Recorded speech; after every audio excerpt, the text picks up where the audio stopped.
Halo guys, kembali lagi dengan saya di Bagusin Purba di channel ini. Kali ini saya akan membawakan tutorial instalasi Windows 10. Langsung saja kita lihat tutorialnya di video ini. Oh ya, di sini saya menggunakan software Oracle VirtualBox versi 7.0 untuk melakukan penginstalan. Dikarenakan biasanya instalasi sistem operasi itu tidak bisa direkam layar, jadi kita menggunakan software ini untuk melakukan instalasi secara virtual. Nah, di sini saya akan sedikit menjelaskan tentang cara penggunaan software VirtualBox ini untuk melakukan instalasi sistem operasi Windows 10. Yang pertama itu, langsung saja kita klik New pada gambar icon matahari biru ini. Nah, di sini kita akan menamai mesin virtual kita namai berdasarkan sistem operasi yang kita ingin install. Nah, lalu di sini juga ada destinasi folder tempat kita menyimpan mesin virtual kita.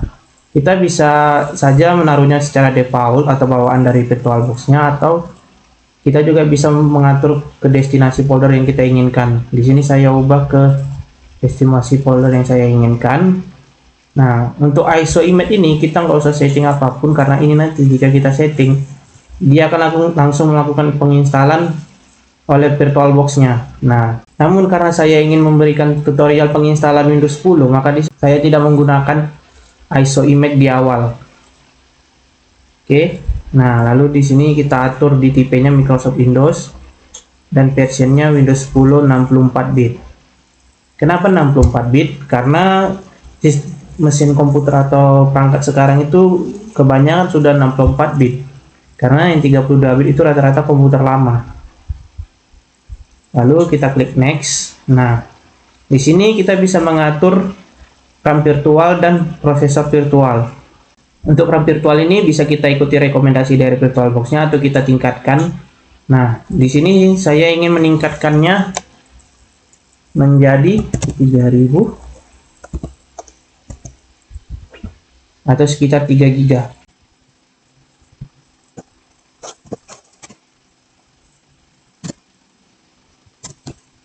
Virtual prosesornya saya tentukan menjadi 2 core saja. Nah, untuk teman-teman bebas memilih atau mengatur RAM virtual dan RAM prosesor virtualnya. Nah, enable AVI ini biasanya kita centang ketika kita mau melakukan instalasi di mesin virtual menggunakan sistem operasi Windows 11. Namun karena kita mau melakukan instalasi Windows 10, kita tidak perlu mencentangnya. Lalu kita klik next. Nah, di sini terdapat 3 pilihan yang disediakan VirtualBox, mulai dari membuat virtual hard disk no atau membuat penyimpanan virtual. Nah, di sini kita bisa mengaturnya berdasarkan aturan yang ditetapkan oleh VirtualBox, yaitu mulai dari 4 MB sampai 2 Tera. Nah, untuk Windows 10 biasanya itu spesifikasinya itu sekitar 25 GB dibutuhkan untuk C. Nah, oleh karena itu saya menaruhnya di 60 GB, karena untuk penyimpanan data nanti kita harus melebihkan size-nya lebih dari spesifikasi yang dibutuhkan. Nah, untuk pre-allocated full size ini, jika kita centang, maka nanti penyimpanan komputer utama kita akan diambil sesuai dengan size yang kita atur di virtual hard disk ini. Nah, untuk itu sebaiknya kita tidak mencentangnya, karena itu akan mengambil penyimpanan komputer kita dan itu akan memberatkannya. Nah, lalu ada juga push and exiting virtual hard disk file. Ini jika kita sudah pernah membuat virtual hard disk atau sudah ada di komputer utama kita, maka kita bisa mengambilnya dari sini. Lalu juga ada ini do not add a virtual hard disk, artinya kita nggak perlu membuat virtual hard disk. Penyimpanan sistem operasi di mesin virtual kita langsung terhubung dengan penyimpanan utama komputer kita. Tapi itu sangat riskan untuk melakukan instalasi, makanya kita pilih yang pertama karena kita akan melakukan instalasi Windows 10 baru. Lalu kita klik next.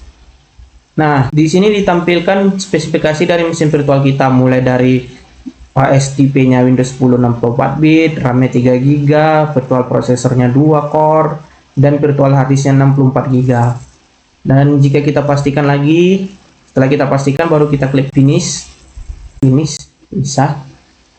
Nah, lalu kita klik start untuk menjalankan mesin virtual kita. Di sini akan loading lumayan lama.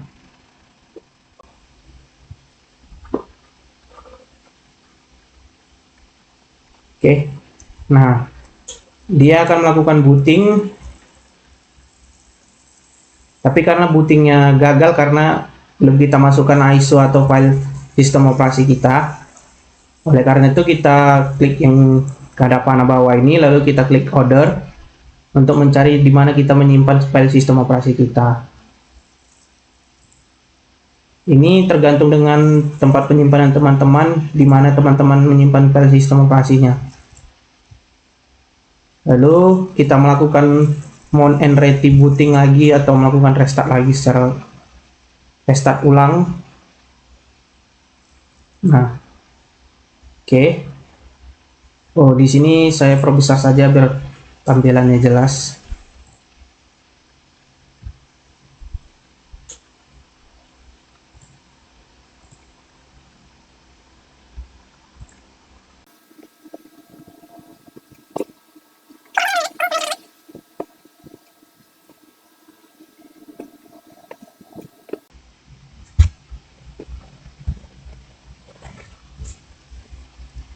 Oke. Nah, di tampilan pertama dari Windows 10-nya kita disuruh mengatur bahasa untuk kita install. Namun di sini hanya terdapat bahasa United Kingdom atau bahasa Inggris. Lalu juga kita disuruh mengatur waktu dan mata uang, format waktu dan kita juga disuruh mengatur format waktu dan mata uang. Nah, kalau ini kita cari sesuai dengan negara tempat kita tinggal. Karena saya tinggal di Indonesia, saya pilih Indonesia. Nah, untuk keyboard or input method ini sebetulnya ada banyak, tapi karena kita mengikuti aturan universal, maka kita menggunakan metode US saja. Lalu kita klik next. Nah, di sini terdapat dua pilihan. Yang pertama itu revire your computer. Ini gunanya ketika kita sudah pernah menginstal Windows 10 dan mengalami sistem operasi Windows 10-nya mengalami kerusakan, kita bisa menggunakan fitur Repair Your Computer ini untuk memperbaikinya. Namun karena kita baru pertama kali menginstal Windows 10, maka kita harus mengklik Install Now.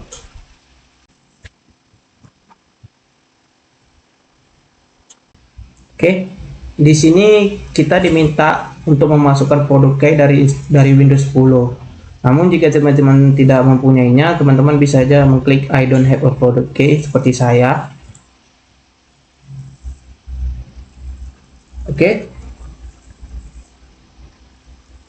Nah, di sini kita diberikan berbagai macam pilihan untuk versi Windows 10, mulai dari Home End, Education, Pro, dan berbagai macamnya lagi. Ada untuk pekerjaan atau untuk edukasi. Nah, tapi secara umum biasanya itu penggunaan Windows 10 itu biasanya menggunakan Windows 10 Home atau Windows 10 Pro. Nah, di sini saya akan memilih menggunakan Windows 10 Pro karena biasanya lebih banyak fiturnya dan lebih lengkap. Lalu kita klik next.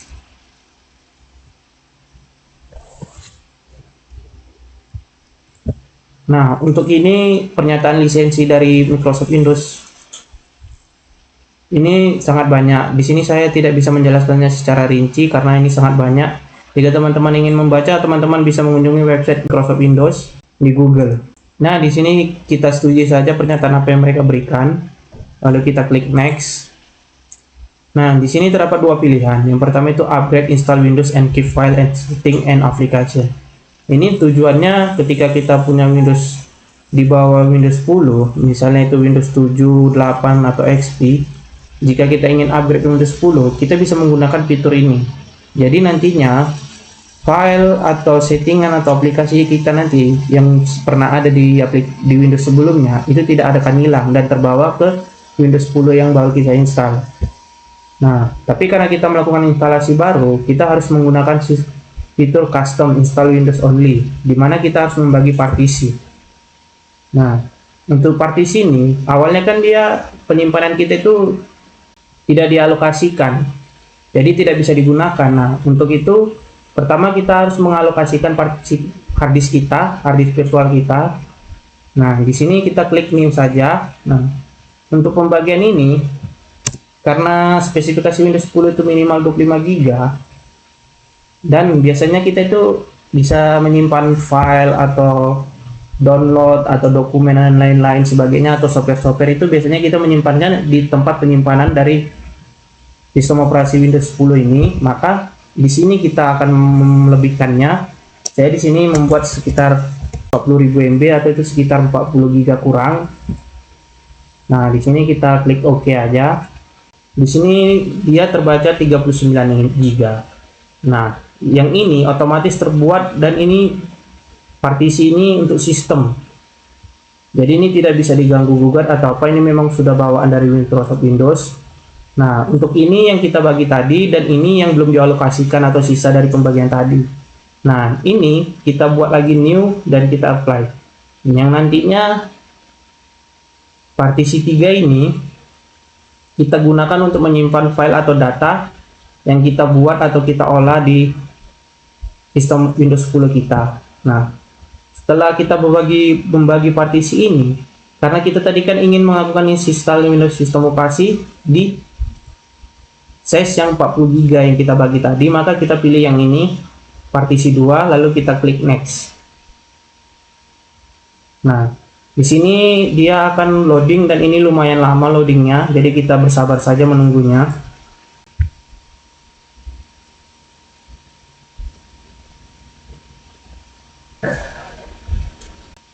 Di sini saya percepat saja videonya agar tidak kelamaan.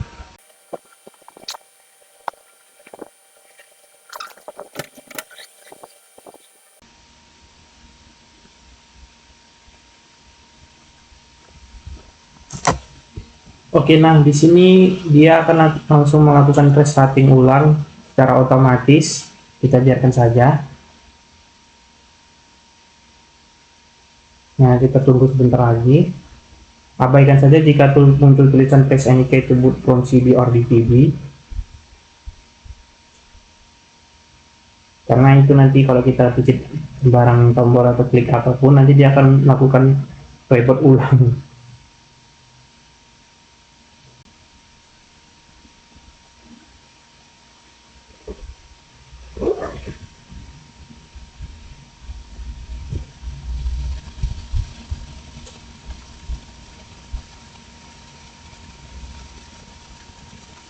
Oh, di sini juga sedikit lama loadingnya, jadi saya percepat saja.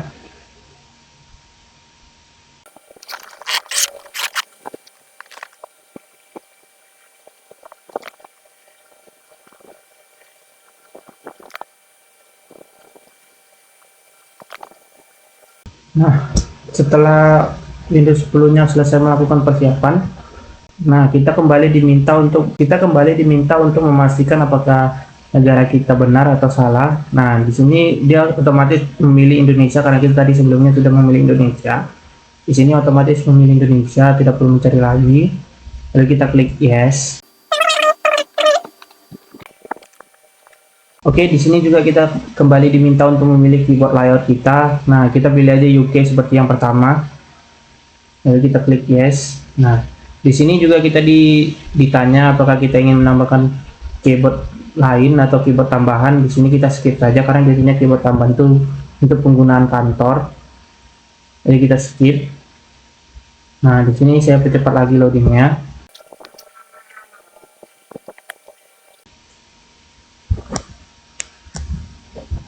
Oke, di sini kita ditawari untuk mengupdate versi Windows 10 kita ke yang lebih baru dengan 4 GB size tambahan. Nah, di sini kita skip saja karena itu akan memakan lebih banyak waktu lagi.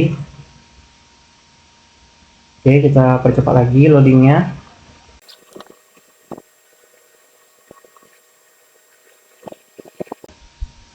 Nah, di sini dia ada dua pilihan, setup for organisasi atau setup for your personal user. Karena kita untuk penggunaan pribadi, kita tentu saja pilih setup for personal user. Tidak memilih setup for organisasi atau pekerjaan atau kantoran. Nah, kita klik next. Nah, kita percepat lagi loadingnya.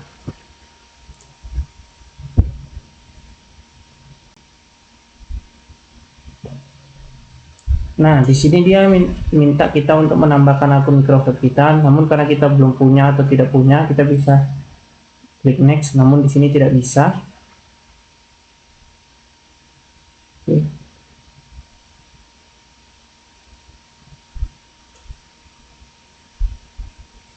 Nah, kita bisa menambahkan offline account jika kita tidak mempunyai akun Microsoft.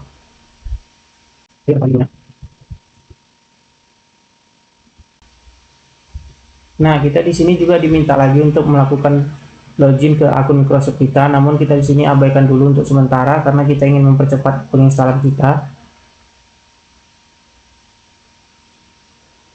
Nah, di sini kita diminta untuk memasukkan nama dari komputer kita. Di sini saya masukkan nama saya, Agus.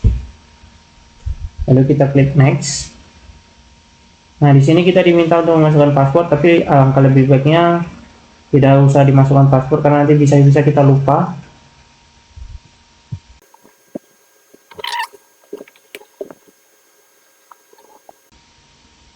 Nah, di sini kita diminta untuk selalu terhubung dengan data browsing atau internet, maka kita di sini memilih untuk tidak untuk sekarang. Karena kita nanti akan melakukan settingannya bisa dilakukan belakangan. Nanti saya lagi. Oke. Nah, di sini dia terdapat berbagai macam fitur yang bisa kita matikan atau hidupkan. Yang pertama itu online speed connection. Ini gunanya itu untuk melakukan pencarian menggunakan suara kita seperti Google Voice. Nah, di sini kita menggunakan Cortana bawaan Microsoft. Lalu ada Pin My Device. Ini jika kita terhubung dengan akun Microsoft, kita bisa menemukan perangkat kita dimanapun perangkat kita berada.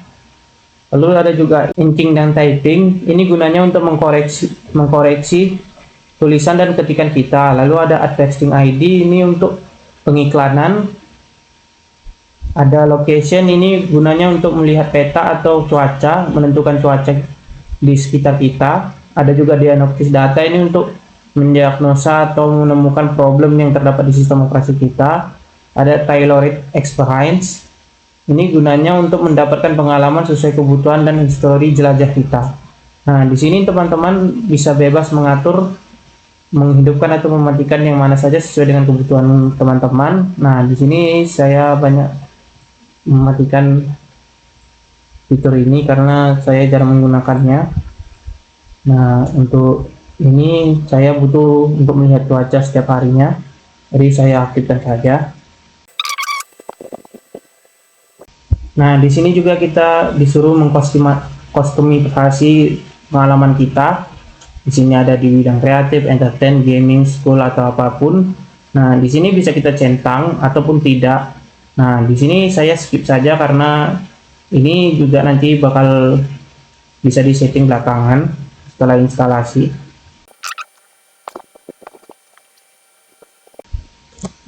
Oke, sampai sini biasanya penginstalan sistem operasinya sudah selesai dan sistem operasi Windows 10 ini menyapa kita dan sedang melakukan penyiapan sistem operasinya. Nah, sampai sini sebetulnya penginstalan sistem operasi Windows 10 ini sudah selesai. Namun ada satu langkah lagi yang perlu teman-teman lakukan, yaitu melakukan formatting partisi 3 tadi yang kita buat pertama tadi menjadi drive D dengan membuka file explorer dan mengklik disk PC dan mengklik 2 kali pada local disk D. Nah, di sini kita format disk. Nah, kita start format. Oke.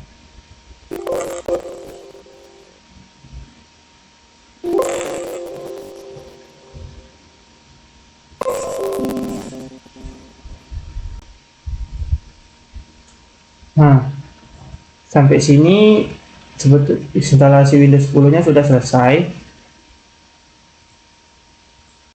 Untuk catatan, untuk sekarang itu Windows 10 masih sangat layak untuk digunakan karena Windows terbaru yaitu Windows 11 masih sedang dalam tahap, belum berada di tahap puncak pengembangannya. Jadi kebanyakan masih software-software itu masih kompatibel dengan Windows 10 dan banyak software-software yang belum mendukung Windows 11. Jadi jika teman-teman masih menggunakan Windows 10 masih sangat layak dan tidak perlu memaksakan untuk upgrade ke Windows 11. Jangan lupa like dan subscribe-nya teman-teman untuk terus mendukung channel ini. Oke, sampai sini saja tutorial instalasi Windows 10 menggunakan VirtualBox. Jangan lupa like dan subscribe-nya untuk terus mendukung channel ini ya teman-teman. Oke, sampai sini saja tutorial instalasi Windows 10 menggunakan VirtualBox-nya. Jangan lupa like dan subscribe untuk terus mendukung channel ini ya teman-teman.